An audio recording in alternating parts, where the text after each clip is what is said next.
This segment of the news is brought to you by Journey to Recovery. Take the first step. Call 775-382-1072.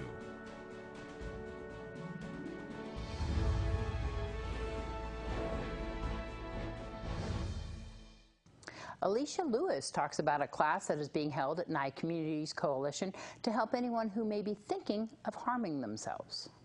It's called Safe Talk, and the SAFE portion of Safe Talk stands for Suicide Alertness for Everyone, meaning that it's for everybody. It's for mental health professionals. It's for youth age 15 and up, on up to as old as we can get you to come to class. And it really is designed for everyone. It teaches them how to get individuals that may be having thoughts of suicide to a mental health professional. So it's a fantastic class. We've had a very wide array of people take our class. We've had peers as young as 15 years old, and they've told us that they have actually used the steps with their peers in the high school.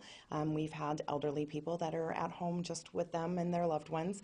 We've had middle-aged people, whether they're working at a hospital, whether they are in the mental health community, or whether maybe they're just concerned about their neighbor.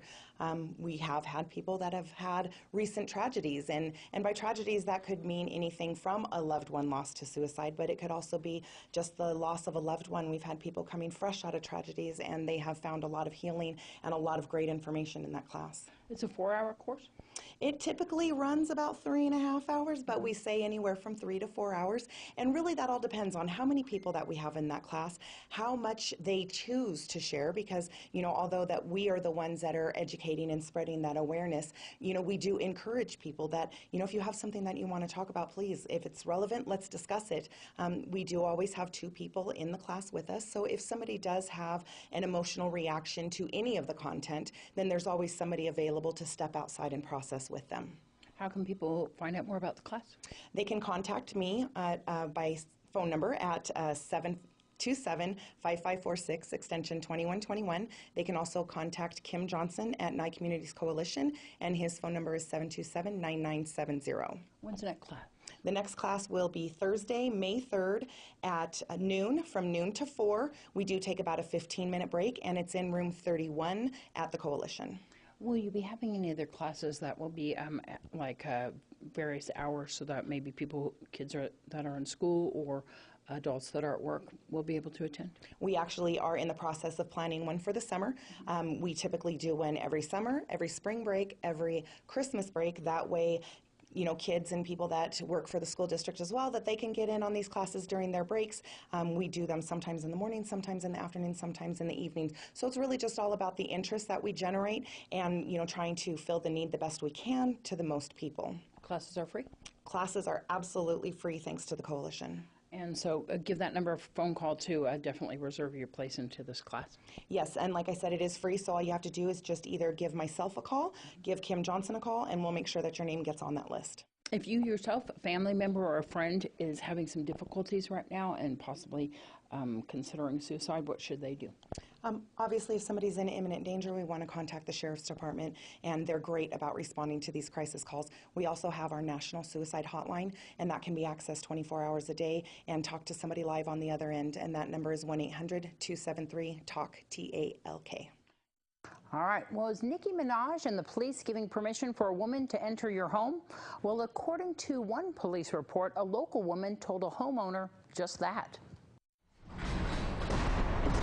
The Nye County Sheriff's Office has arrested Brandy Howe for burglary and under the influence of a controlled substance at Red Rock and Highway 372 here in Pahrump. According to the declaration of arrest, deputies were dispatched to a possible burglary at a home on Wilson Road. Upon arrival, they met with the reporting party, who said that he found an unknown female sleeping naked in the owner's bed. The person said that they were watching the house and that they had some suspicion that someone was inside the home when the dogs had been let out and a previously locked door was now open. The person said he made contact with the female and asked who she was. They said that she got dressed and said that police and singer Nicki Minaj told her that she could be there, and then she walked away from the residence. Deputies were able to locate the female, who told them that she thought the residence was abandoned and she felt she could live there. Police also said that the female admitted to being under the influence of methamphetamine and that she had smoked a few hours prior. She also said that the guy that found her inside the home was in fact her supplier. However, Miss Howe did not know the name of that individual. Brandy Howe was arrested and transported to the Nye County Sheriff's Office Detention Center.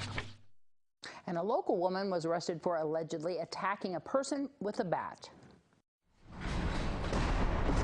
Sonny Randolph has been arrested for battery with a deadly weapon at a location on Paiute Boulevard here in Pahrump. Deputies were dispatched to Paiute in reference to a battery that was allegedly in progress. Police say that the victim said that she had been struck on the side of her head with a baseball bat by Miss Sonny Randolph. She said that she was initially upset at Sonny for flirting with her boyfriend and that she had been staying with Randolph for a couple days. Upon leaving the residence, she said that Randolph then had struck her in the side of the head with a bat. Police say that they saw visible blood spatter on her chest, neck, and ear. The victim said at one point her eyesight went all black. They also say that the victim complained of having vision difficulties after the incident. Upon making contact with Randolph, she admitted to having the baseball bat but made no remarks about hitting the other individual.